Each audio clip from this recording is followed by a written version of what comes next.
These are the best, lightest, and most powerful iPads that you can buy, with one of the best displays that I've ever seen on a device that's not a television, but it comes at a price. The new iPad Pro with M4 is officially available starting today, and it starts at $999 for the 11-inch model and $1299 for the 13-inch model. But personally, I don't think your spending stops there. The Magic Keyboard has been redesigned, and it's now officially the only one that's compatible with these new iPads. And of course, the Apple Pencil Pro is now also available. And if you're somebody who does a lot of graphic design work, illustrations, you might need the Apple Pencil. But me personally, I cannot not have a keyboard. And so yes, you can buy third-party keyboards. There are cheaper options available. But I loved the Magic Keyboard from before. There were a few things I didn't like, and I think Apple has finally fixed some of those things that I didn't like with the new redesigned version. So let's start with that. I absolutely love the new aluminum base here, the keyboard. That area is now made up of quality aluminum. It feels more MacBook-like than ever before. You've got a function row at the top. Now you can do things like adjust the brightness with just a tap of the key, and you can change playback controls, volume, etc. All of these things that you kind of had to jump into Control Center, you can now officially do on the first party Magic Keyboard. I think you can do this with other keyboards, but now Apple brings it to its first party accessory lineup. And also, the trackpad, it's larger, it's glass, it has haptic feedback. It's basically a MacBook Pro or MacBook Air trackpad, and I love it. That was the thing that I absolutely hated the most about the last keyboard. I didn't like the physical pressing that you had to do, and it just wasn't a good experience. Now, with the function row, again, it's so underrated to have something like this. It is a little crammed here at the top, but I'm not going to complain too much. I'd rather have it here than not. Now, did I mention that the trackpad now has haptic feedback? No more physical clicks. Again, just can't stress how great this new keyboard and trackpad feels. It's been only a couple of hours, but I'm absolutely digging it so far. The Apple Pencil Pro, again, probably less important for most of you out there, but for you students, you graphic designers, you illustrators, people who just like using a stylus to navigate, you'll probably want this. There is haptic feedback now inside of the pencil, and this paves the way for new features like the squeeze gesture, where you can just go ahead and squeeze the base there of the Apple Pencil, and now you'll bring up different functions and controls within the application that you might be in. So if you're in something where you're writing, it can bring up all of the different writing tools, eraser, everything that you might need just with a quick squeeze. You don't have to go looking for that down in the toolbar or anything like that. And so I absolutely love that. I love the haptic feedback. You might be dragging things around in Procreate, and it'll give you that feedback to kind of give you a better precision with where you're moving things. And then again, if you're an illustrator and you want to do a barrel roll, you couldn't do that with the Apple Pencil before, and now you can. This just kind of opens up way more possibilities for those of you who really like using the Apple Pencil. I personally don't know how much more I'm going to use it past the initial review experience, but again, I can already tell that these improvements are going to help a lot of you out there. Now, the iPad itself is first and foremost still an iPad, but with some pretty major changes. In terms of the design, Apple has made this thing incredibly thin and lightweight, and they have certainly marketed that to no other. I mean, I think the image that Apple used at the announcement to show the thinness against the iPad Pro model from before, the one with the M2. In real life, it's harder to see that thinness, but you can definitely feel it. I mean, when you pick it up, it's as light as air, which is interesting because the iPad Air, which was originally named that because of how light it was, it's no longer the lightest product, especially in the iPad world, and so that kind of doesn't really mean that anymore.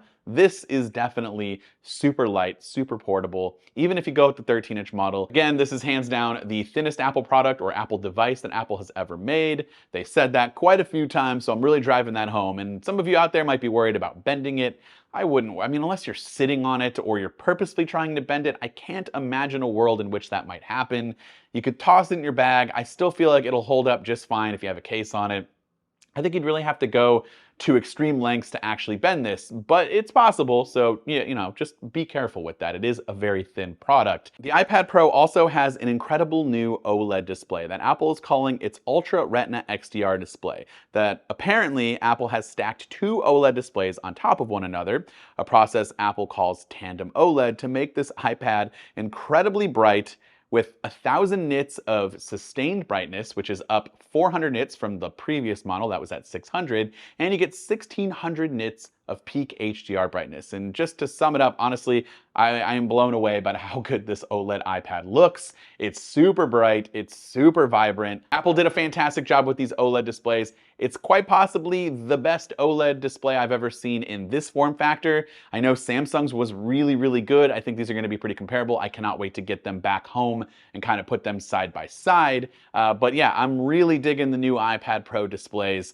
OLED is definitely the way to go, and I cannot wait to see Apple hopefully introduce this in the MacBook Pro in the not too distant future. It's just a really good OLED panel, and if this is your main content consumption device, maybe you don't have a TV you watch on your iPad, then go big or go home. It's like upgrading to an OLED TV. I highly recommend it. There is a nano texture glass option available, and it does an impeccable job at cutting out reflections and direct light sources, but it does kind of take away from the OLED experience. If you're somebody who's using this iPad on the go, especially outdoors, lots of direct lights kind of pointing in on it, it's going to do a good job of absorbing that light, spreading it out so that it's not just something that's overbearing and you can't see what you're looking at.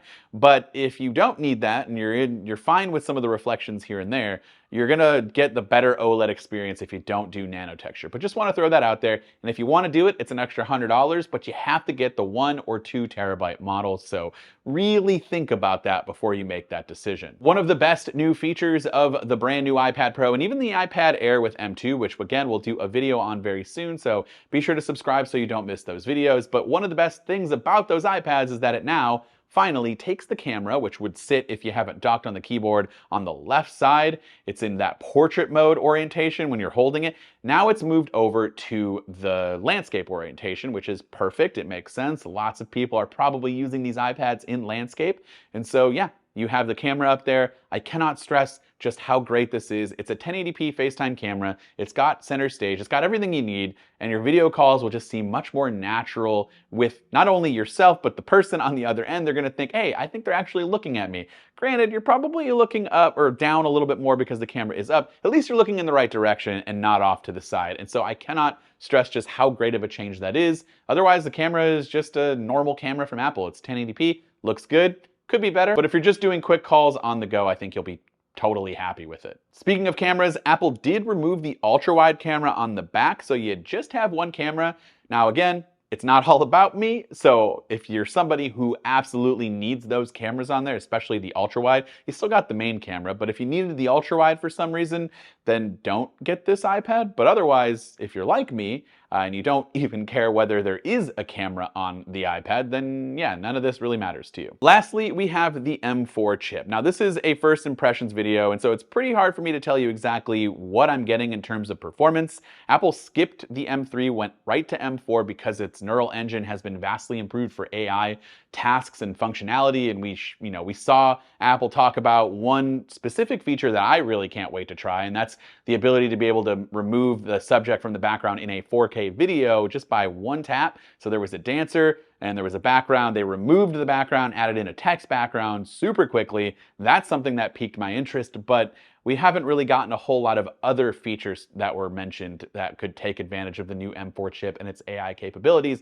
I'm guessing all of that will come in due time, probably at WWDC with iOS and iPadOS 18. But in terms of just everyday work and tasks, I think the M2 was just fine. I feel like the M1 was just fine. Heck, even some of the A chips, the Bionic chips that were in some of the older iPads are probably good for most of you out there. But if you're somebody who's going to be doing a lot of 3D modeling, graphics, video, whatever the case may be, you're probably going to be just fine with the M4 chip. I haven't done much, if anything, with these right now. Here are some Geekbench scores if you're curious, but I think for most of you out there, you're going to be just fine in terms of performance. And hopefully those new AI tasks and features and whatever it might be coming down the road will make jumping up to an M4 chip worth it if you decide to go that route. Now to sum it up, I am very impressed with the hardware. I've always been impressed with Apple's hardware.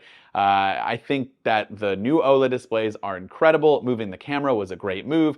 The Magic Keyboard is one of my favorite things about the iPad Pro, and I love that it changed all of the things I didn't like, and now it's almost perfect. And then, I just think it's an iPad, which a lot of people have been saying. It's still an iPad at the end of the day because of iPadOS. And I don't know what the future entails for iPadOS 18. Obviously, I mentioned some AI things could be coming down the pipeline, but a lot of people just want macOS on an iPad, myself included. I've definitely said that. But I'm also starting to see the other side here, and a lot of people don't need macOS, and I think a lot of people could also get a lot of work done in its current form. Like, iPadOS is fine for most people to get things done. And so if you're looking for a brand new iPad experience, you'll get that with some things like the display and the camera and the M4 chip with the AI stuff coming in the future and the new keyboard and the new Apple Pencil Pro, but it's not going to be vastly different. So if you're coming from something like an M1 iPad Pro, not an M2, anything older, 2018, that's going to be a hefty jump. But it's still iPadOS, and so temper your expectations, but I still think you're gonna have a great product. But of course, I'd love to hear from you in the comments down below. We'll have plenty of reviews, long-term in the future, but of course, maybe in the next couple of weeks when I've had a chance to play with it more and test it out, we'll have more videos. So be sure to subscribe so you don't miss that. That's gonna be coming your way in the near future. This is Dan with MacRumors. Thanks so much for watching, and I hope to catch you around in the next video.